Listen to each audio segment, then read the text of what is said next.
देख रहे हैं 24 न्यूज़ एनसीआर और मैं हूं आपके साथ तनु बालियान। परशुराम महोत्सव और अक्षय तृतीया पर्व पूरे देश में बड़ी ही धूमधाम से मनाया जा रहा है। पटौदी आदर्श ब्राह्मण सभा के सानिध्य में भगवान परशुराम की जयंती का महोत्सव बड़े ही हर्षोल्लास के साथ मनाया गया। इस मौके पर विद्वान ब्राह्मणों ने अपने विचार रखे, साथ ही भगवान परशुराम के जीवन पर प्रकाश भी डाला।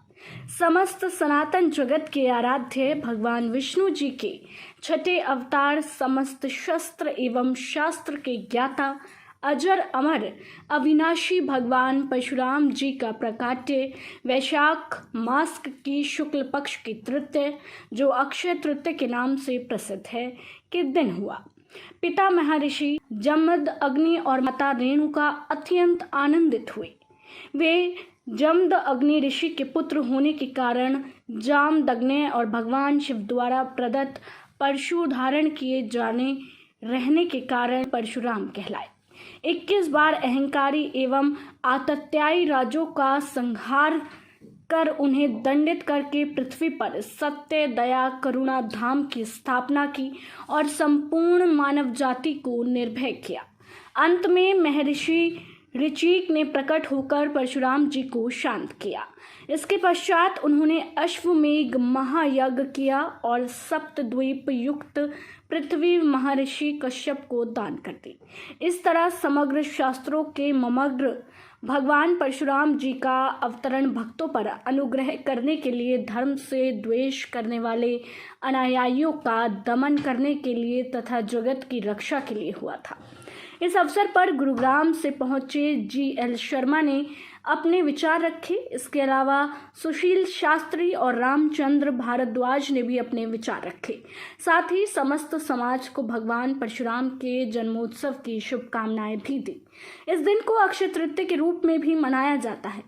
इस वर्ष के सबसे शुभ मुहूर्तों में से एक होता है, अर्थात इस दिन बिना मुहूर्त कोई भी मांगलिक कार्य संपन्न किए जा सकते हैं, जैसे कि विवाह, गृह प्रवेश या मुंडन आदि। इस दौरान सोना, चांदी या नई चीजों की खरीदना करना भी शुभ होता है। Bureau report 24 news NCR. अगर आपको हमारा ये वीडियो पसंद आया हो तो हमारे वीडियो को शेयर करें, साथ ही लाइक करें हमारे वीडियो को और वीडियो को सब्सक्राइब कर ले। और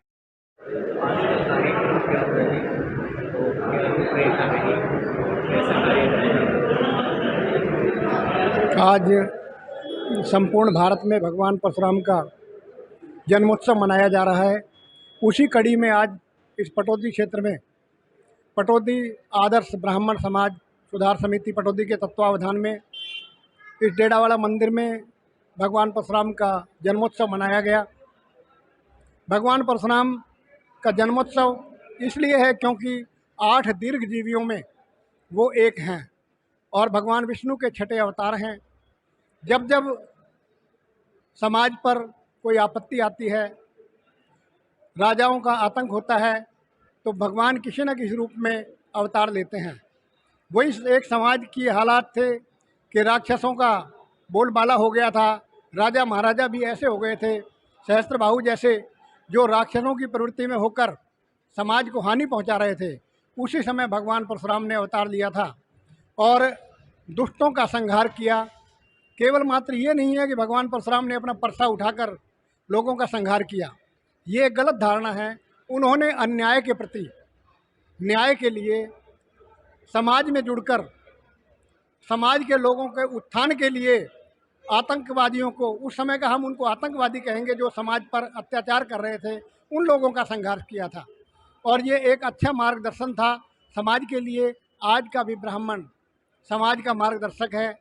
हर प्रकार से जन्म से लेकर मृत्यु तक सभी संस्कारों का ज्ञाता और समाज को संस्कारों में ढालने के लिए ब्राह्मण ही आगे आता है।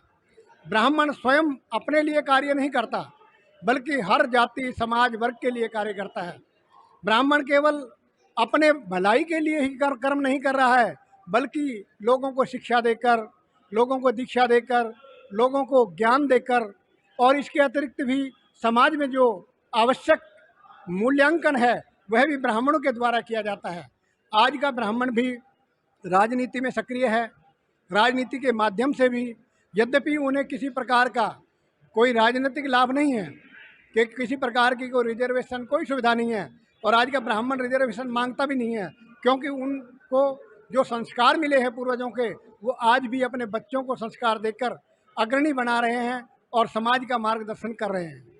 तो मैं इस अवसर पर सभी को भगवान परशुराम के जन्मोत्सव के इस पुण्य पावन दिवस पर अपने ब्राह्मण समाज के अतिरिक्त भी समाज के सभी वर्ग, क्योंकि सभी हमारे हैं, वसुधैव कुटुंबकम, पूरा समाज ही हमारा परिवार है, और सर्वे भवन्तु सुखिनः, इस लक्ष्य को लेकर हम चलते हैं। तो सभी का कल्याण हो, सभी का भला हो, ये कामना करते हुए मैं सभी को बधाई देता हूँ। भगवान परशुराम के जन्मोत्सव आज आदर्श ब्राह्मण सभा पटौदी, और उसमें हमारे आस पड़ोस के जितने भी सभाओं के प्रधान थे, और बहुत सी भारी संख्या में ब्रह्म समाज इकट्ठा हुआ, और ये संकल्प लिया कि देश की एकता और अखंडता को, कि जिस प्रकार से हमारे पूर्वज बरकरार रखते हैं, उसी प्रकार ब्राह्मण आगे भी देश सर्वोपरि के हित को लेकर के काम करेगा। और जो पाप बढ़ते हुए हैं, जितने अत्याचार हो रहे हैं, उन सब में भी ब्राह्मण की क्या भूमिका होनी चाहिए, इस पर विचार मंचन हुआ है। और ब्राह्मण समाज का एक एक व्यक्ति, एक एक साथी अपने देश, अपने समाज, 36 बिरादरी को, सामाजिक समरसता को रखते हुए समस्त समाज में जिस प्रकार से पहले अग्रणी भूमिका निभाता है, उसी प्रकार 36 बिरादरी को एकता के सूत्र में परोते अपने देश की मजबूती के लिए काम करेगा। गुरुग्राम का क्या प्रोग्राम बता रहे थे अभी आप? 8 तारीख को गुरुग्राम में शाम को 6 बजे परशुराम वाटिका है, उसमें सामाजिक समरसता सम्मेलन रखा गया है, जिसके मुख्य अतिथि हरियाणा के कैबिनेट मिनिस्टर पंडित मूलचंद शर्मा जी हैं, जिसमें जेपी दलाल जी, जिसमें ओम प्रकाश धनखड़ जी, जिसमें हमारे अनेक ब्राह्मण और अन्य समाजों के नेता, बड़े नेता वहाँ पे आ रहे हैं। और उस दिन एक निःशुल्क चिकित्सा के लिए वहाँ 5-6 डॉक्टरों की टीम ओपीडी के रूप में बैठना शुरू करेगी, उसकी शुरुआत करेंगे। और गुड़गांव प्रशासन का भी धन्यवाद हमने दिया है कि भगवान परशुराम जी के नाम से गुरुग्राम में उन्होंने एक चौक मंजूर किया है, क्योंकि भगवान परशुराम स्वयं एक सामाजिक समरसता के प्रतीक थे। इसी प्रकार से उन्हीं के आदर्शों पर चलकर ब्राह्मण समाज का एक एक व्यक्ति देश और समाज को एकता के सूत्र में परोकर अपने देश की रक्षा के लिए और अपने समाज की एक मनाया जाता है, और बढ़ चढ़ कर हिस्सा लिया। भगवान परशुराम, जिनका पहले राम नाम था, राम, और जब ने तपस्या की या मेहनत की, परसा लिया तो परशुराम बन गए। धर्म की स्थापना सबसे पहले इस संसार में भगवान परशुराम ने की थी, जो आगे राम ने बढ़ाई। राम राज आ गया, उससे पहले भगवान परशुराम ने धर्म की स्थापना की। और अपने टाइम में, उस टाइम औरत की और धन की बड़ी कमी थी, लेकिन इसी ने, भगवान परशुराम ने किसी के धन को हाथ नहीं लगाया, किसी औरत को हाथ नहीं लगाया, सबको मां सम्मान समझा और धर्म को बढ़ाया। फिर राम ने बढ़ाया, फिर मेरा भी रामचंद्र नाम इसीलिए रखा, ये भी धर्म को बढ़ाएगा। जय श्री राम, जय परशुराम।